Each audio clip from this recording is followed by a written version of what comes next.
السلام علیکم محترم سامعین، انسانی معاشرے میں افراد کی پہچان ہمیشہ رنگ، نسل اور علاقے کی بنا پر ہی کی جاتی ہے۔ اس لیے معاشرے کا ہر فرد اپنے آباء و اجداد کے بارے میں جاننا چاہتا ہے تاکہ وہ مکمل حسب و نسب کے ساتھ اپنے آپ کو زمانے کے سامنے متعارف کروا سکے۔ آج ہم بھی اسی تاریخی تسلسل کو آگے بڑھاتے ہوئے جٹ قوم کے بارے میں چند منفرد، دلچسپ اور تاریخی معلومات آپ کے سامنے پیش کرنے جا رہے ہیں۔ امید کرتے ہیں اردو شائن کی یہ کاوش آپ کو پسند آئے گی اور آپ کے علم میں یقینی اضافے کا سبب بنے گی۔ دوستو، اگر آپ کو ویڈیو اچھی لگے تو اسے لائک اور شیئر ضرور کریں، اور اگر جٹ قبائل کے بارے میں مزید اچھی معلومات رکھتے ہیں تو کمنٹ کے ذریعے اپنی مثبت رائے کا اظہار کیجیے۔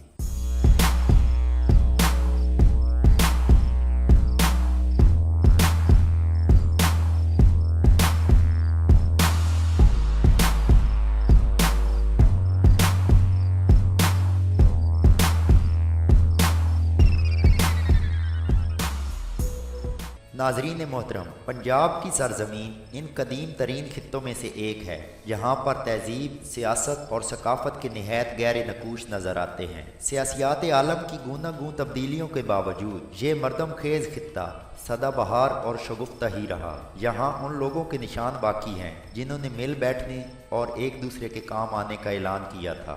یہاں سیاسی شعور سب سے پہلے پیدا ہوا اور نہایت تیزی سے پروان چڑھا۔ اسی خطہ زمین میں اس قدیم جٹ قوم نے گروہوں میں زندگی بسر کی، جو آج سے ہزاروں سال پہلے وسط ایشیا، دجلہ اور فرات کی وادیوں سے آئے اور کئی سو سال تک دریائے باگڑا اور سندھ کے کنارے پر آباد رہنے کے بعد پنجاب کو اپنا دائمی مسکن بنا کر ہمیشہ کے لیے یہاں آباد ہو گئے۔ اگرچہ مذہب میں تبدیلی ہوتی رہی، لیکن اپنے گروہی اور قبائلی تشخص کو ہمیشہ قائم رکھا گیا، اور آج تک جٹوں کے تمام قبائل اپنے گود کے امتیازی نشان کے ساتھ ہی پہچانے جاتے ہیں۔ معزز سامعین، کتاب دیو سمتا واضح طور پر یہ کہتی ہے کہ جاٹ دنیا کے پہلے حکمران تھے۔ چینی تاریخوں کے مطابق ان لوگوں کی تاریخ 2600 قبل مسیح بلکہ اس سے بھی پہلے تک جاتی ہے، اور اہل چین ان کو گتی کے نام سے مخاطب کرتے ہیں۔ مولانا عبد المالک اپنی تصنیف شیان گجر میں لکھتے ہیں کہ جٹوں کی ابتدا اور حسب و نسب کے متعلق اکثر علماء متفق نہیں ہیں۔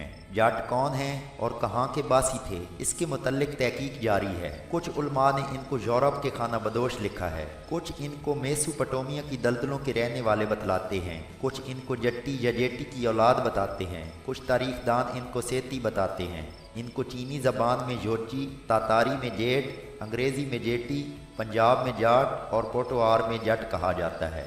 بعض جگہ لکھا ہوا ہے کہ یہ قوم سمرقند اور بخارا سے تعلق رکھتی ہے اور زمانہ قبل مسیح میں دیگر حملہ آور اقوام کی طرح ہندوستان میں وارد ہوئی، ہندو مذہب قبول کیا اور یہیں آباد ہو گئی۔ مزید کہا گیا ہے کہ آرین کی مدد سے پیشتر یہ لوگ وادی سندھ میں آباد تھے اور جاٹ کہلاتے تھے۔ سامعین محترم، جٹوں کی آمد اور خطہ پوٹوہار پر حکمرانی سے متعلق فرانسیسی مصنف گستاو لیبان نے اپنی دونوں کتب تمدن ہند اور تاریخ ہند میں تفصیل سے ذکر کیا ہے۔ اس کے نظریے کے مطابق بیرونی اقوام میں سے سب سے پہلے جاٹوں نے ہندوستان پر حکومت کی۔ سکندر اعظم کا ملتان کے علاقے میں جٹوں سے ہی مقابلہ ہوا تھا، اور اسی طرح محمود غزنوی اور جٹوں کے تصادم کا ذکر بھی تاریخ میں ملتا ہے۔ یہ تمام واقعات اس امر کی غمازی کرتے ہیں کہ جاٹ ہندو پاک کی صف اول کی قوم تھی۔ ناظرین، جٹ قبائل پاکستان میں کثرت سے آباد ہیں اور در حقیقت پنجاب کے اصل باشندے ہیں، جو ترانی الاصل ہیں،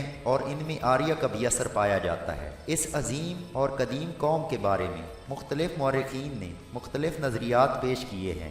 جنرل کنن گم نے اس قوم کو انڈو سیتھین بتایا ہے۔ وہ لکھتے ہیں کہ یہ قوم سکندر اعظم کے بعد اس خطہ میں آئی۔ یہ ایک قدیم قوم ہے جو عرب میں زت کے نام سے مشہور تھی، اور جٹ قبائل کے سپاہی حضرت عمر رضی اللہ تعالیٰ عنہ کی فوج میں بھی شامل تھے۔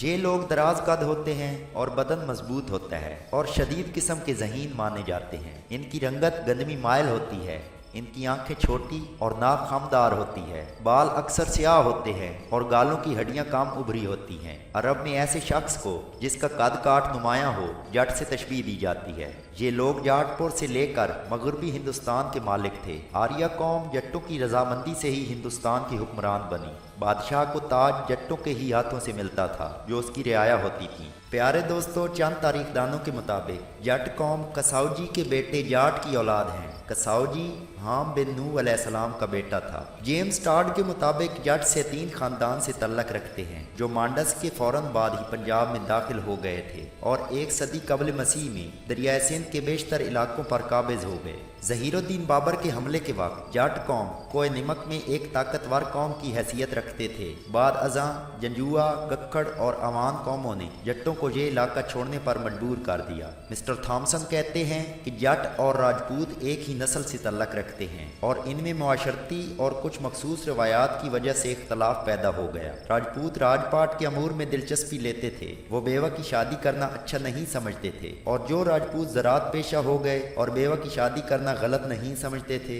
उन्हें राजपूतों की सफ से निकाल दिया गया और वो जट कहलाने लगे। सिखों ने जब अपने दौरे अरूज में जट कौम को अपने साथ मिलाना चाहा और इक़्तिदार में शिरकत की पेशकश की तो जट्टों ने खालसा राज के साथ ताउन ना किया और अपने कौल पर डटे रहे। इस साबित कदमी से सिख बहुत मुतासिर हुए और इस मुस्तकिल मिजाजी को उन्होंने जिद का नाम दिया। बहुत से सिखों ने इसके बाद अपने नाम के साथ जट सिख का लक़ब अख्तियार किया। जट का मतलब उनके नज़दीक अपनी कौम पर फख्र करने वाला राजपूत था, जबकि मुख्तार अहमद वीनस की तहकीक के मुताबिक सेतियों की बूदोबाश सवाइल से ऊपर थी। इनके मोरस आला का नाम बुद्ध था जो चांद का लड़का था जिसकी शादी अक्षवाकों की लड़की ईला से हुई। इनके यहाँ जुपिटर पैदा हुआ और जुपिटर के यहाँ सेतेईस पैदा हुआ जिसकी नस्ल जट्टों के नाम से मशहूर हुई। सेतेईस के 2 लड़के थे, एक का नाम पॉप्स और दूसरे का नाम नॉब्स। इनके अजीम कारनामों की बहुत शोहरत थी। उन्होंने कई ममालिक फतह किए। उनकी नस्ल पालीन और नापीन के नाम से मशहूर हुई। उन्होंने मिस्र में दरिया नील तक फौजी कुश्तियाँ की और बहुत सी अक़वाम को मगलूब किया।